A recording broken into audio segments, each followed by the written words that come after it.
Hello दोस्तों, कैसे हो आप लोग। आई होप आप लोग मजे में होंगे और मस्त होंगे। तो भाई लोग, काजल राघवानी का एक बहुत बड़ा पोस्ट आया है, उसमें से कुछ बातें आप लोगों के सामने रखता हूं। कुछ दिन पहले काजल राघवानी एक इवेंट में गई थी, शो में गई थी और वहीं पर स्टेज पर ही रोने लगी थी। सबको पता चल गया था कि खेसारी लाल यादव के फैंस रुलाए हैं, या अफवाहें उड़ रही थी कि काजल राघवानी खेसारी लाल यादव को याद करके रो रही हैं। उसी के बारे में काजल राघवानी लिखती हैं, मैं किसी और के लिए नहीं रो रही थी। राकेश मिश्रा ने बेटी के बारे में ऐसा वर्ड बोला कि मेरे आंखों में आंसू आ गया। ये कितना सही है, कितना झूठ है, अब आप ही लोग बताओ। हर बात झूठ है इसकी। काजल राघवानी आगे पोस्ट में लिखती हैं, मैं हर जन्म में बेटी बनना चाहती हूँ और अपने माता पिता का नाम रोशन करना चाहती हूँ, मेहनत से कमाना चाहती हूँ। भाई क्या क्या देखना पड़ता है मैडम, तुम एक ही जन्म में अपने माता पिता का नाक कटवा दिया, दूसरे जन्म लेने की जरूरत बिल्कुल भी नहीं है।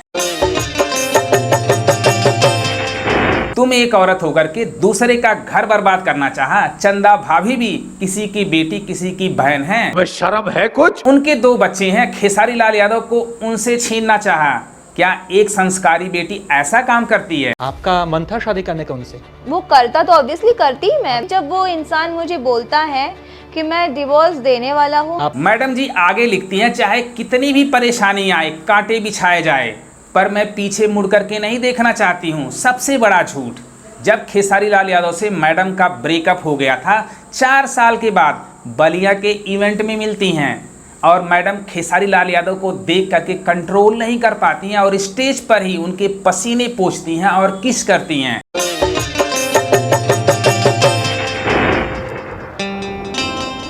भाई स्टेज पर ही खेसारी लाल यादव पानी पानी हो गए। जब मैडम से पूछा गया आपका ब्रेकअप हो गया था, फिर भी आपने ऐसी गंदी हरकत क्यों किया, तो मैडम कह रही हैं, वो कह रहा था ऐसा करूं, मैं करती गई। मैंने बोला कि ऐसे करो, वो करवा रहा था, वो बोले कि ऐसे पोंछो, फिर मैंने स्माइल भी करी। तुम्हारे जैसी बेटी अपने माता पिता का इसी जन्म में भैया नाक में दम कर रखा, दूसरे जन्म लेने की जरूरत बिल्कुल भी नहीं है। ठीक है ना। मैडम को पता था खेसारी लाल यादव शादीशुदा है, उनकी बीवी है, बच्चे हैं, फिर भी खेसारी लाल यादव को अपनाना चाहा। तुम्हें शर्म है कुछ? भाई जब बंदरिया को अंगूर नहीं मिलती है तो कहती है खट्टे हैं, जैसा आज मैडम कह रही हैं। लेकिन मैं उनको अपने काबिल नहीं समझती।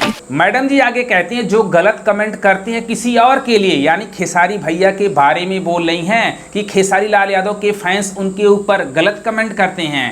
भाई मैडम, तुमने खेसारी भैया को कहाँ छोड़ा है?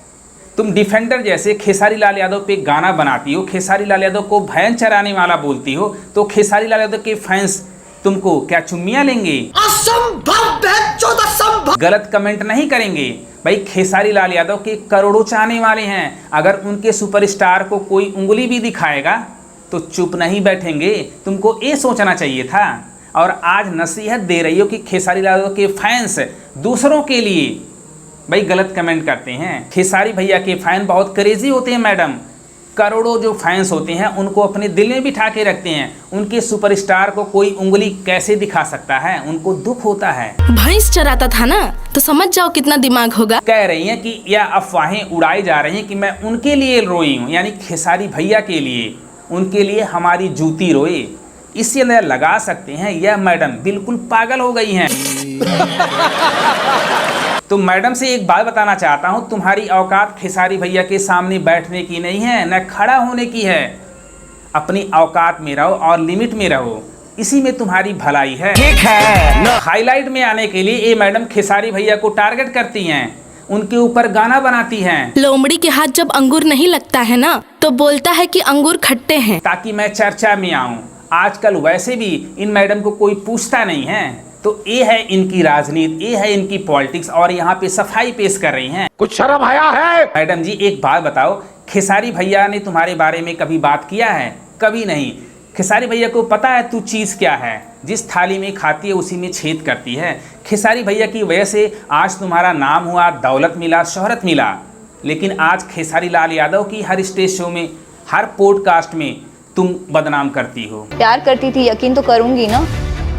यकीन कर लिया आपने उनकी बातों मैं मानती हूँ मुझसे गलती हो। तुमको पता है अगर खेसारी लाल यादव का नाम नहीं लूंगी, चर्चा में नहीं आऊंगी, तो तुमसे रिक्वेस्ट है खेसारी भैया का नाम लेना बंद कर दो और घर पे बैठ करके आलू छीलो।